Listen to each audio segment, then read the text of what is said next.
Good evening. You want to talk about it now? I'll just generally go over what we're doing, what's in front of you, and Mr. Moran can answer the question. The town charter requires that the town have a classification plan. We've had the classification plan for approximately 10 years. This is generically the same classification plan we've had over the years. The reason that we're advancing it the way we are tonight is because the library employees need to be incorporated in, and we have a recommendation to create another position. Creating a position in the classification plan doesn't mean necessarily filling the position. There's a number of positions in there that aren't filled now, but they're there for the flexibility of the administration and town council if they want to, or we want to change something later on without having to completely rewrite everything and do things over again. Mr. Moran has been working very carefully and closely with the library committee, and he's worked out the basic proposal that's in here. Again, I will reiterate that what's in the classification plan are the maximum salaries for the employees. We set salaries at different levels, not necessarily at maximum. There are other factors involved. That is the maximum. When I hire people, I sometimes hire them at less salary, depending on their qualifications and things like that. And the library can do the same. Those are the salaries that Mr. Moran has established as, I believe, fair market value salaries. He can explain that. But if that becomes something you adopt, the library board would actually set the salaries not to exceed the amount that you put in the classification plan. Generically, that's what it is. So Mr. Moran can explain what he's done to now and why we have what we have, and we can decide what to do from there. Thank you, Mr. Wood. This was a rather unique situation this year because every August of I look at the salary survey produced by the League of Cities and Towns, and those basically are the salaries of our municipal employees. And I look at where we sit in relationship to those salaries and make an adjustment based on our relative position to the rest of the marketplace. This year, I think it was a relatively small adjustment of, I believe it was 2.3 or 2.8%. This year was a little bit different, a little bit compounded because we had the addition of the library employees. And the library employees are not in the League of Cities and Towns survey, but they are in a survey produced by the Office of Library Science and Information Services, called OLIS. And as we all know, OLIS is the wonderful organization that funded much of the grant for the library. But nevertheless, they produce a survey, and our library people, our professional librarians, participated in that survey through a number of years. So I looked at that survey. The last one they did was 06, and I made a recommendation based on the data in that survey where our librarians, our professional librarians in the town of Borough were in relation to that survey, and slotted them into our salary survey as close to the proximity as I could without having to create a whole new entire system. So I allowed them to come into our system as uneventfully as possible without causing any great calamities. As Mr. Wood indicated, the range in our salary indicates the maximums, and as you look at some of the salary survey based on those individuals, you'll see they're far from the maximum of their prospective grades, that salary levels that we're recommending. Nevertheless, Mr. Wood would be writing the necessary employment contracts for them to, and also the contracts and the salaries would be approved by the Board of Trustees of the library. I've passed that information past the Board of Trustees in the library. They're in a perfect agreement, and they know I'm here tonight making the presentation to you people. So there's where we are. Questions?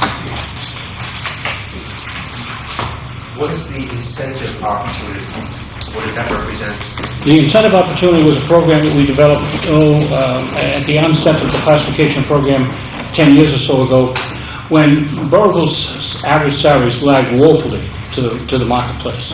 It allowed the town manager to reward those individuals that were truly outstanding and performed over and above their expected objectives, and allowed them to gain a better share of the marketplace.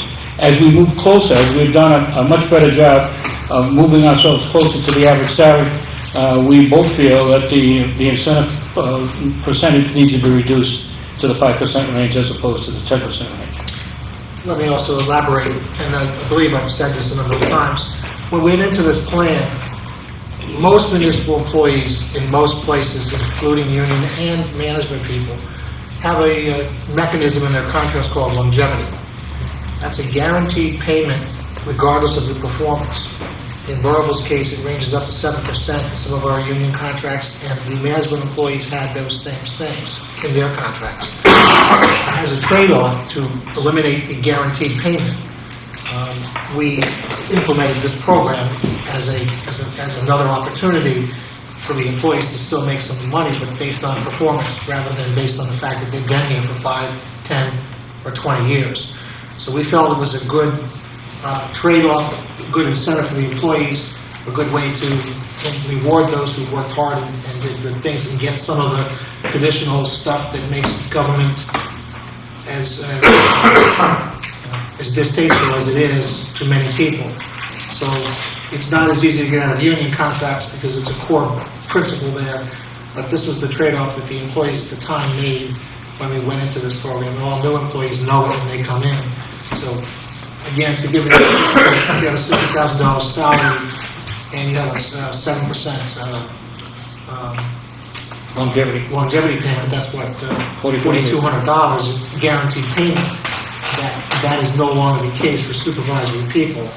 I think the highest amount that I've given out in the last few years for incentive is like $3,000 possibly for an employee.